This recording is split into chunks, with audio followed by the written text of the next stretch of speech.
असणारे सर्वांना. आज आहे वार सोमवार, दिनांक 6 जुलै. आज जसं पण माऊलींची सेवेला सुरुवात करण्याआधी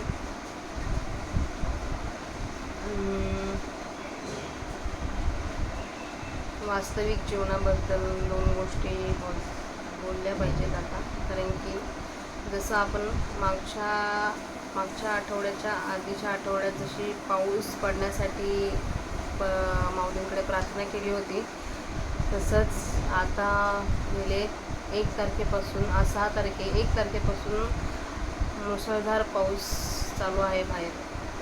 आणि म्हणजे पहिल्याच टप्प्यात प्रमाणापेक्षा पाऊस पडणे हेही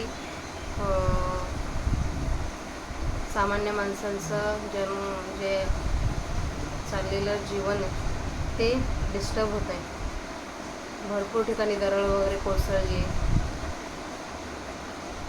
सगळ्या IT कंपनींना वर्क फ्रॉम होम दिले. तर परमेश्वराजवळ एकच प्रार्थना आहे की तेव्हा ही सगळी माणसं तर तुझी लेकरच आहेत, त्यांच्या म्हणजे जीवापर्यंत काही येऊ देऊ नको. बाकी सगळ्यांना सुखरूप ठेव आणि ह्या पावसाला जरा हळूहळू शांत होऊ दे.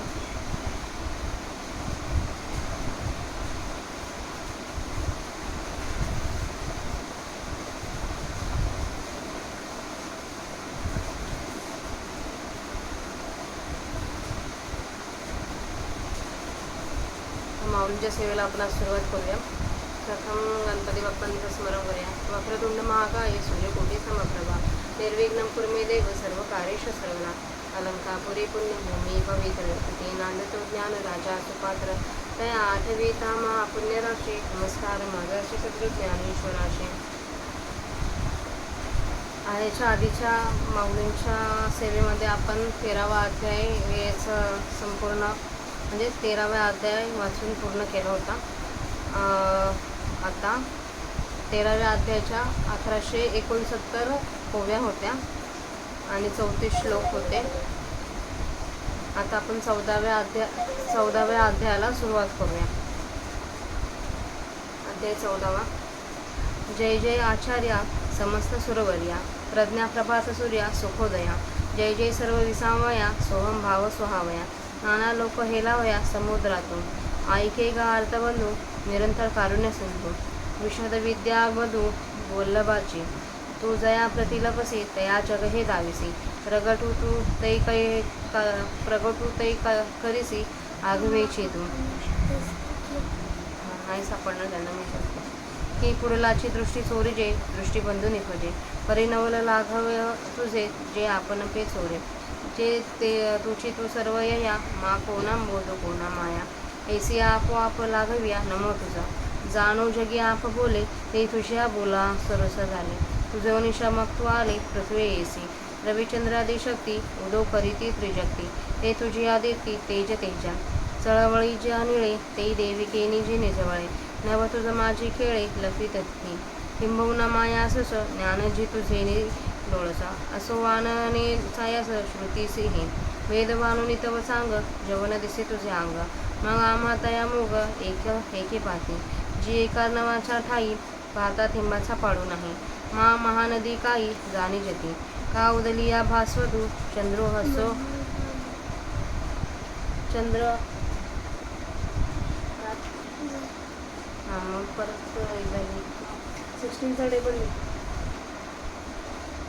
का उदलिया भास्वतू चंद्रो असं खद्यदू आम्हा शक्ती तू जाणतो तो पाडू असे आणि तुझ्या थावमुळे जेथ परेशी वैखरी पुढे तो तू मी कोण तोडे वानवासे या लागी आता स्तुती सांडून निमंता शरणी ठेवीजे माता यायची भली तरी तुझं तैसिया नमोजरी सुगडण्या माझा ग्रंथोदसू फळावया वारा होई आता कृपा भांडवल सोडी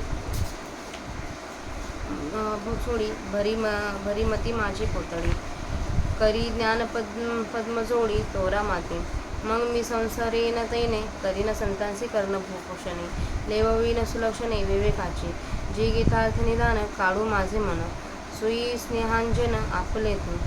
हे वाक्सृष्टी एकवेळे देखतो माझे बुद्धीचे डोळे, तैसा उदय जे जी निर्मळे कारुण्यबिंबे. माझी प्रज्ञाविली वेळाळ काव्य होय सुफळ, तो वसंत होय स्नेहाळ शिरोमणी. रमया महापुरे हे मते गंगा ये थोरे, तैसा वरिष उदारे दिठी वेणी. आगा विश्वैक धामा तुझा प्रसाद चंद्रमा, करू मज पौर्णिमा स्फूर्तीचे जे. जी अवलोकेली या माते उन्मेष सागरी भरते, ओसांडले स्फूर्ती ते सरस वृत्तीचे. तव तोषो निगुरु राजे म्हणतले विनीती व्याजे, मांडले देखो तुझे स्तवनमीशे. हे असो आता वांजटा तो ज्ञानार्थ करुणी गोमटा, ग्रंथोदावी उत्कंठा भगो नेली. हो का जी स्वामी याची पाहतो होतो मी, जे श्रीमुखे म्हणा तुम्ही ग्रंथ सांग. सहज दुर्वेसाळीरू अंगेची तव अमरू, वरी आला पुरू पियुषाचा. आता तरी येणे प्रसादे विन्यासी विद्गते, म शास्त्रपदे. वाखानीन परी जीवा अंतुलीकडे, जैसे संदेहाचे डोनी गोडे. न श्रवणी तरी चाळे वाढू दिसे, तैसी बोली साचारी अवतरो माझी माधुरी. माले मागुनी घरी गुरुकृपेच्या, तरी मागा त्रयोदशी अध्यायी गोठी येसे. श्रीकृष्ण अर्जुनेसे सावळरी, जे क्षेत्र क्षेत्रज्ञ योगे होईजे येणे जगे. आत्मा गुण सांगे संसारिया, आणि हाची प्रकृती गतू सुख दुःखी भोगे हेतू. अथवा गुणातीत केवळ भान, तरी कैसा या असंगासंगो कोण तो क्षेत्र क्षेत्रज्ञ योगू. सुख दुःखादी भोगू केवी दया, गुण ते कैसे किती बांधती कवने रीती. ना तरी गुणातीती छिन्ने काही, एवं या आघविया अर्थारूपा कराव्या. विश्वइथ चौदविया अध्यायासे, तरी तो आता ऐसा प्रस्तुत परियेसा. अभिप्राय विश्वेशा वैकुंठाचा, तो म्हणेगा अर्जुना अवदानाची सर्वसेना. मळवणी या ज्ञाना झोंबावे हा, आम्ही मागा तुझ भोवती दाविले उपपती. तरी अजूनी प्रतिदी कुशी नगरे निघी. श्री भगवान उवाच परम भूया प्रवक्ष्यामि ज्ञानामृतं मम, यज्ज्ञात्वा मुनयः सर्वे परां सिद्धिमितो गताः. म्हणून गा पुढती सांगिजेल तुझ प्रती, परमहन मनोश्रुती डाहारी लिजे. एरवी ज्ञान हे आपुले पर ऐसेनी झाले, जे आवडून घेतले भवस्वर्गाधिका. आगा याचे कारणे हे उत्तम सर्वांपरी मी म्हणे, जे वनी हे तृणे एर ज्ञानी. जे भवस्वर्गाते जाणती यागची चांग म्हणती, पारखी पुढ्याती भेदी जया. ती आघवीची ज्ञाने केली येणे स्वप्ने, जैशा बातोर्मी गगने येळ जिती अंती. का उदिते रश्मिराजे गोपली चंद्रादी तेजे, नाना प्रयांभू माझे नदी नदा. तैसे येणे पाहले या ज्ञान जात जायलया. म्हणून धनंजया उत्तम हे, अनादि जे मुक्तता आपुली असे पंडुसरा. तो मोक्षो आता येता होय येणे, जयाची अप्रतिती विचारा विरी समजते. नेली जैशी संस्कृती माथा उगम, मने मन घालून मागे विश्रांती झाली अंगी. ते देही दोहाजोगे होती चिना, मग ते देहाचे वेळ ओलांडून एकेची वेळी. समतुकी कांटाळे माझे झाले, इदं ज्ञानमुपाश्रित्य मम साधर्म्यमागताः. सर्गे अपि नोपजायन्ते प्रलयेन व्यथन्ति च. जे माझी अनित्यता तेने नित्यते पांडुसुता, परिपूर्ण पूर्णता माझी याची. मी जैसा अनंत आनंदू, जैसाचे सत्या सिंधू, तैसाचे ते भेदू उरेचे ना. जे मी जेवळे जैसे, तेची ते झाले तैसे. घटभंगी घटा कसे आकाश जेवी, ना तरी दीपमोही दीपशिखा अनेकी. मीनलिया अवलोकी होय जैसे, अर्जुना तया परी सरली द्वैताची वारी. नांदो नामार्थ एकाहरी मी तू विना. येण्याची पै कारणे जे पहिली सृष्टीचे जुंपणे, तेही तया होणे पडेची ना. सृष्टीची सर्वादी जया देहाची नाही वांगी, ते कैसा प्रयावधी निमती लपा. म्हणून जन्मक्षया अतितेते धनंजया, मी झाले ज्ञानायया अनुसरोनी. ऐस ज्ञानाची वाडी वाणिली देवे आवडी, देवेची पाथाई गोडी लावया. तव तया झालीत आन सर्वांगी निघाले कान, सपाई अवधान आतलापा. आता देवाचे आईसे झाकळी जतो असे ओरसे, म्हणून निरूपणा आकाशे वेंटाळेना. मग म्हणेगा प्रज्ञाकांता उजवली आजी वक्तृत्वता. जे बोलिये एवढा श्रोता जोडलासी, तरी ऐकू मी अनेकी. गोविजे देह पाशके त्रिगुणी लुब्धके कोणी परी. कैसा क्षेत्र योगे विये ये जगे ते परिस सांगे कोणीतरी पै क्षेत्र येणे व्याजे हे या लागी बोलीजे जे मत्संग विजे होते पिके.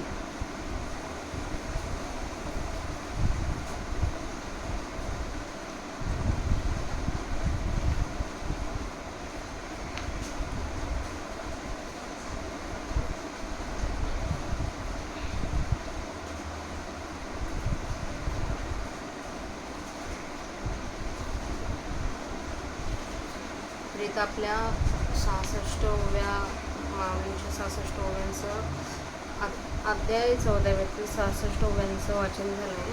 तर आपण त्याचा मराठी अर्थ बघूया.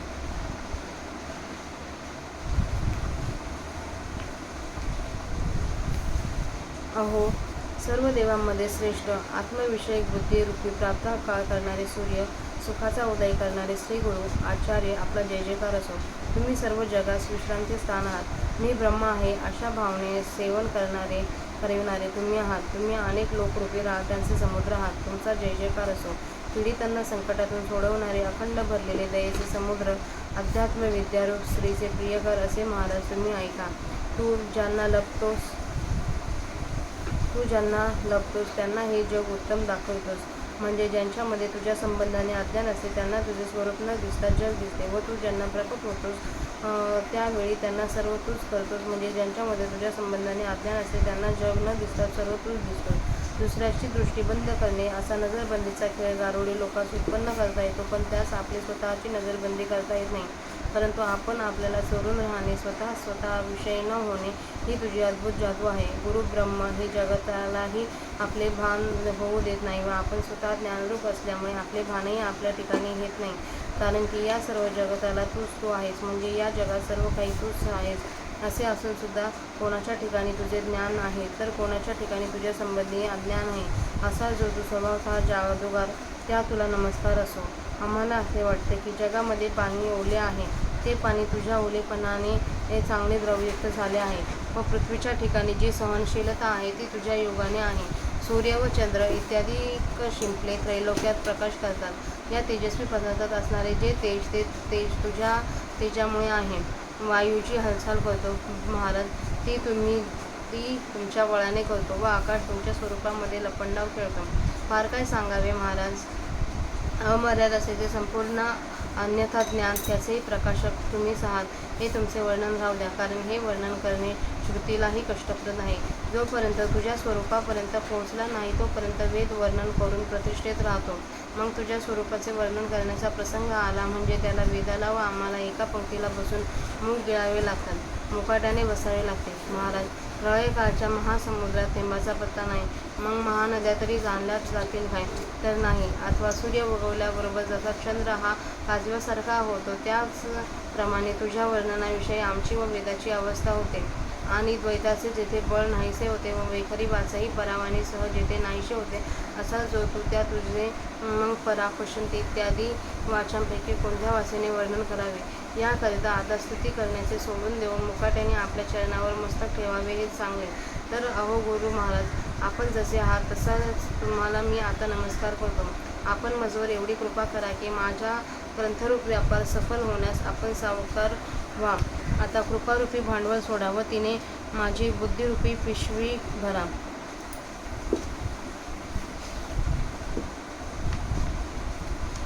आणि ज्ञानाने भरलेल्या काव्याच्या लाभाने मला थोर करा. मग मी त्या योगाने सावरेन आणि मग विचारांची चांगली लक्षणे असलेली सुंदर कर्णभूषणे करून ती संतांना घालेन. महाराज माझे मन गीतार्थरूपी ठेवा काढण्यास समर्थ व्हावे याकरिता तुम्ही आपले कृपारूपी अंजन माझ्या बुद्धीरूपी डोळ्यांमध्ये घाला, जेणेकरून ही शब्दसृष्टी माझ्या बुद्धीच्या ज्ञानाला एकदम आकलन करता येईल. त्या तऱ्हेने हे श्री गुरुराया आपण आपल्या करुणारूप शुद्ध बिंबाने उदयास यावे. हे कृपाळू श्रेष्ठा श्री गुरु माझ्या बुद्धिरूपी सुंदर वेलाला काव्यरूपी चांगले फळ ज्या योगाने येईल तो वसंतरूप आपण व्हा. ज्या योगाने ही बुद्धिरूपी गंगा ब्रह्म सिद्धांतरूपी बोधाचा महापूर येऊन चांगली फोपाळेल तसा उदार दृष्टीचा वर्षाव होऊ दे. हे सर्व जगताला एकच आश्रय असणाऱ्या श्री गुरुराया तुझा प्रसन्नतारूप चंद्र माझ्या अंतःकरणात उदयास येऊन स्फूर्तिरूप पौर्णिमा करू. महाराज आपण माझ्याकडे कृपादृष्टीने पाहिले असता माझ्या बुद्धिरूपी समुद्रात स्फूर्तीला शांतादी नवरसांची मोठी भरती येईल. तेव्हा संतुष्ट होऊन श्री गुरुराय म्हणाले, ज्ञानदेवा, विनंती करण्याच्या मिशाने स्तुतीच्या पांघरुणाखाली तू द्वैत केलेस असे आम्हाला दिसून येते. हे वायफळ बोलणे आता राहू दे. गीतेतील ज्ञानरूपी विषय चांगला स्पष्ट करून गीता ग्रंथ सांग.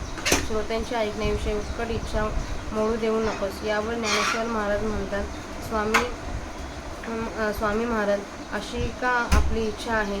मी याचीच वाट पाहत होतो की प्रभूंनी आपल्या मुखाने ग्रंथ सांग असे म्हणावे. हरळीची मूळ स्वभावता तर अंगाने अमरच आहेत, तर जर तिच्यावर आणखी अमृताचा पूर आला तर मग तिच्या अमरपणाविषयी शंका धरणे नको. तर आता या श्रीगुरूंच्या प्रसादाने मूळ जे गीताशास्त्रातील पद्धती विस्ताराने चातुर्यपूर्वक मी वर्णन करेन. पण असे वर्णन करेन की जेणेकरून जीवाच्या आत असलेली संशयरूपी होडी बुडून जाईल, संशय नाहीसे होतील. एवढेच नाही तर श्रवणाची इच्छा वाढलेली दिसेल. श्रीगुरूंच्या कृपेच्या घरात कर्जफेडीची भिक्षा मागून त्यामुळे माझ्या भाषणात त्या प्रकारची खरी खरी गोडी प्रकट हो. तर मागे 13वा अध्याय श्रीकृष्णाने अर्जुनाला अशी गोष्ट सांगितली की हे जग क्षेत्र आणि क्षेत्रज्ञ यांच्या संबंधात उत्पन्न होते व आत्मा हा गुणसंबंधाने संसारी झाला आहे आणि हाच आत्मा प्रकृतीच्या तावडीत स्वाधीन झाल्याकारणाने सुख दुःख भोगण्यास कारण होतो. त्या सुखदुःखांचा भोग होतो. एरवी खरोखर पाहिले तर हा केवळ गुणातीतच आहे. तर असंगाला संग कसा झाला व क्षेत्रज्ञ यामधील संबंध तो कोणता व त्याला सुखदुःखादी भोग कसे प्राप्त होतात, गुण ते कसे व किती आहेत व त्या आत्म्याला कोणत्या प्रकाराने बांधतात अथवा गुणातीताची लक्षणे काय आहेत, याप्रमाणे या सर्व गोष्टीचा अर्थ स्पष्ट सांगणे हा येथे 14व्या अध्यायाचा प्रतिपाद्य विषय आहे. तर जगाचा स्वामी जो श्रीकृष्ण त्याचा आता प्रस्तुत अभिप्राय आहे तो आता ऐका. श्रीकृष्ण म्हणाले, हे अर्जुना, अवधानरूपी सर्व सेना एकत्र जुळवून आणून या ज्ञानास झोंबावे बरे. आम्ही मागे तुला पुष्कळ प्रकारच्या युक्तिवादाने हा विचार समजावून सांगितला आहे, परंतु अजून तुझी अनुभवाची कूस भरून राहिलेली दिसत नाही. श्रीकृष्ण म्हणाले,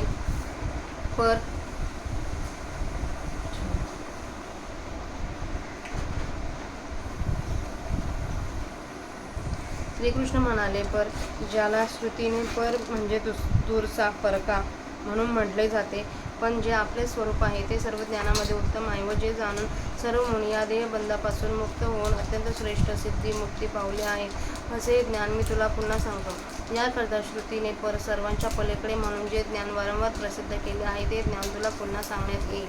एरवी ज्ञान हे आपले स्वरूपच आहे, परंतु संसार, मृत्यूलोक व स्वर्गलोक वगैरे आवडून घेतल्यामुळे ते ज्ञान आपले स्वरूप असून परके असे झाले आहे. हे ज्ञान अग्नीसारखे व इतर ज्ञाने ही गवताप्रमाणे आहेत असे अर्जुना गवताप्रमाणे आहेत. म्हणून अर्जुना, हे ज्ञान सर्व ज्ञानापेक्षा उत्तम आहे असे मी म्हणतो. जी इतर ज्ञाने संसार स्वर्गाला विषय करतात व यज्ञ चांगले आहेत असे म्हणतात व द्वैतभावाची ज्यांना चांगली ओळख असते ती सर्व इतर ज्ञाने या ज्ञानाने स्वप्नासारखी मिथ्या केली आहेत. ज्याप्रमाणे वाऱ्याच्या लाटा अखेरीस आकाशाकडून गिळल्या जातात अथवा सूर्य उगवला असता जसे चंद्राधिक तेजे लोकतात, अशा प्रलयकालच्या पाण्याच्या महापुराने जसे नदी व नद नाहीसे होतात, अर्जुना, त्याप्रमाणे हे ज्ञान उदय पावले असता इतर सर्व ज्ञाने लय पावतात. म्हणून अर्जुना, हे ज्ञान उत्तम आहे. अर्जुना, आपली जी अनादी मुक्तता आहे ती मुक्तता मोक्ष या ज्ञानाने हस्तगत होते. ज्याच्या अनुभवाने सर्व विचारशूर पुरुष संसाराला डोकेवर करूच देत नाही, ते विचारशूर पुरुष आपली विषयाकडे असलेली मनाची प्रवृत्ती मनानेच मागे हटवून अंगाने विश्रांती झाल्यावर स्वतः ब्रह्मरूप झाल्यावर जरी देहात असतात तरी पण ते देहाजोगे होत नाहीत. देहा एवढेच आपल्याला समजत नाही. मग देहाचे बळके स्थूल व सूक्ष्म देहच एकाच वेळेला ओलांडून निराश करून ते पुरुष वजनात माझ्याबरोबरचे झाले. या ज्ञानाचा आश्रय करून माझ्या समान झालेले मदरूपतेला प्राप्त झालेले पुरुष सृष्टी निर्माणकाली जन्म पावत नाहीत आणि प्रलयकाली दुःख मरण पावत नाहीत. अर्जुना, जी माझी नित्यता आहे त्या नित्यतेने ते पुरुष नित्य आहेत व माझ्याच परिपूर्णतेने ते परिपूर्ण आहेत. मी जसा अमर्याद आनंद आहे व जसा मी सत्याचा समुद्र आहे तसेच ते आहेत. त्यांच्यात व माझ्यात भेद शिल्लक राहतच नाही, कारण की मी जसा व जेवढा आहे तसेच व तेवढे ते ज्ञानाच्या योगाने झालेले असतात. कसे तर ज्याप्रमाणे घट फुटल्यावर घटाकाश असे महाकाश होते अथवा दिव्याच्या मूळ ज्योतीत दुसऱ्या अनेक ज्योती मिळाल्या असता असे होते, जशा त्या सर्व ज्योती एकरूप होऊन जातात त्याप्रमाणे समज.